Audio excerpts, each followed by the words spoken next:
Salam jumpa kembali saudara. Pada kesempatan ini kita akan membahas masalah sampah plastik yang selama ini terasa sangat mengganggu lingkungan kita. Salah satu cara yang mudah dan praktis adalah dengan pembakaran dari sumbernya, yaitu rumah tangga atau keluarga kita sendiri. Pemandangan seperti yang kita lihat tadi dapat kita temukan di mana-mana, terutama di perkotaan. Sampah plastik berserakan di pinggir-pinggir jalan, bahkan juga di taman-taman, di mana seharusnya menjadi tempat nyaman untuk kita bersantai bersama keluarga. Beberapa pojok jalan sering juga kita lihat tumpukan sampah yang menggunung dan membusuk sehingga sangat mengganggu kenyamanan lingkungan. Sering kita lihat ketika hujan turun, kantong-kantong plastik ini terbawa air masuk ke got-got atau saluran-saluran air bercampur dengan lumpur, kemudian menyumbat saluran-saluran air. Apa yang terjadi? Muncullah genangan-genangan air, dan bila hujannya lebat, dalam sekejap got penuh air lalu naik ke jalan, mengalir seperti sungai, lalu masuk menggenangi kawasan pemukiman sampai ke rumah-rumah warga. Kendaraan, peralatan elektronik, dan perabot rumah tangga jadi rusak terendam, dan para penghuni rumah mungkin akan mengungsi. Demikian pula di tepi pantai dan tempat wisata lainnya seperti di Bali dan Bunaken, di Minahasa yang terkenal dari wisata lautnya. Sampah-sampah plastik ini kabarnya mulai bertebaran. Bila tak cepat ditanggulangi, maka pada akhirnya keindahannya akan hilang dan tak akan menarik lagi bagi para turis untuk datang berkunjung. Makanya sekarang perlu tetap pikirkan dan diambil langkah nyata untuk menanggulangi masalah sampah plastik ini dengan dimanapun sebelum menimbulkan kerusakan lebih besar. Mengapa sampah plastik? Karena plastik tidak mudah hancur, tidak dapat dimakan oleh bakteri-bakteri penghancur sehingga bisa bertahan puluhan tahun. Idealnya produksi atau impor kantong-kantong plastik ini harus dihentikan, dilarang, diganti dengan bahan lebih ramah lingkungan. Tapi entah karena apa, mungkin karena keuntungannya demikian besar sehingga produksi plastik tetap dibiarkan, dan oleh karena keuntungan itu maka kerusakan lingkungan boleh dibiarkan. Oleh karena itu, kepada saudara pecinta tanah air, marilah kita memulai perang melawan sampah plastik. Mulai dari mana? Mulai dari diri sendiri, keluarga, dan lingkungan kita, di RT, RW, dan seterusnya. Dengan cara apa? Dengan cara membakar sampah plastik kita sendiri di tempat yang aman. Ini telah kami coba lakukan sejak beberapa bulan yang lalu. Dan menurut pengalaman ternyata sampah-sampah plastik ini cukup banyak, bisa sampai 60% dari volume sampah dapur kami seminggunya.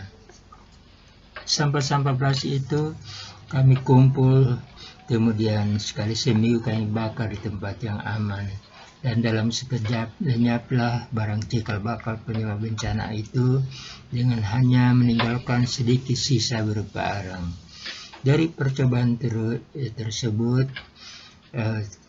kami catat beberapa hal yang perlu diperhatikan, yaitu pembakaran tidak dilakukan di pagi hari karena dapat mengurangi kenyamanan udara pagi yang segar yang memang kita butuhkan.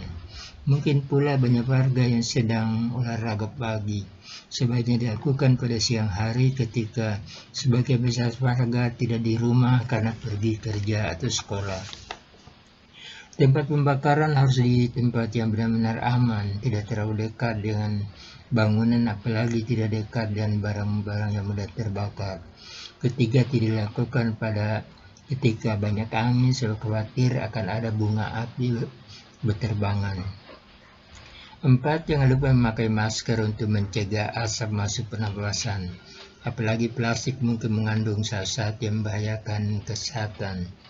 Kelima, sampah plastik dibakar sedikit demi sedikit, sebab kalau sekali banyak, nyala api dapat membesar sehingga tak terkendali. Keenam, menyiapkan sumber air yang penuh bersama gayungnya, siap-siap menyiramkan air atau memperkecil nyala api bila tiba-tiba membesar dan mungkin bisa tak terkendali. Lebih baik lagi bila di situ ada juga keran dan selang air yang siap digunakan bila diperlukan. Ketujuh, sampah-sampah basah atau dedaunan yang belum kering dihindarkan karena akan menimbulkan banyak asap yang mengganggu lingkungan. 8. Selama pembakaran harus selalu siap di tempat, mengawasi sambil menambahkan sisa-sisa plastik yang belum dibakar ke tempat pembakaran. Bila pembakaran telah selesai sempurna, tempat pembakaran diguyur air sampai seluruhnya basah, terutama bara api. Jangan ditinggalkan pembakaran sebelum benar-benar yakin api sudah padam seluruhnya. Sesudah pembakaran selesai dan kering, sisa pembakaran itu kemudian dimasukkan dalam tong ataupun dalam karung untuk dapat digunakan untuk keperluan lain. Saudaraku, mungkin ini bukan merupakan cara yang terbaik, tapi boleh dikatakan sebagai salah satu alternatif yang mudah dan praktis dan dapat dilakukan oleh siapa saja dalam keluarga, baik ayah, ibu, anak-anak ataupun asisten rumah tangga.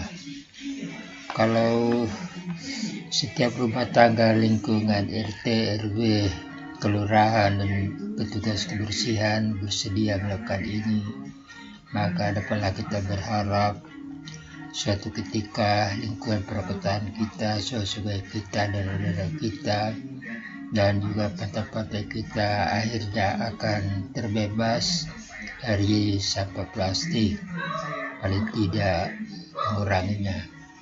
Dan bila saja pemerintah rela untuk menyisihkan sebagian anggaran untuk para relawan yang diberi tanggung jawab memunguti sampah-sampah plastik dan kemudian memusnahkannya, maka bukan saja akan mempercepat terwujudnya Indonesia bebas dari sampah plastik, tapi juga akan sangat membantu bagi saudara-saudara kita yang belum peroleh lapangan kerja untuk mendapatkan penghasilan.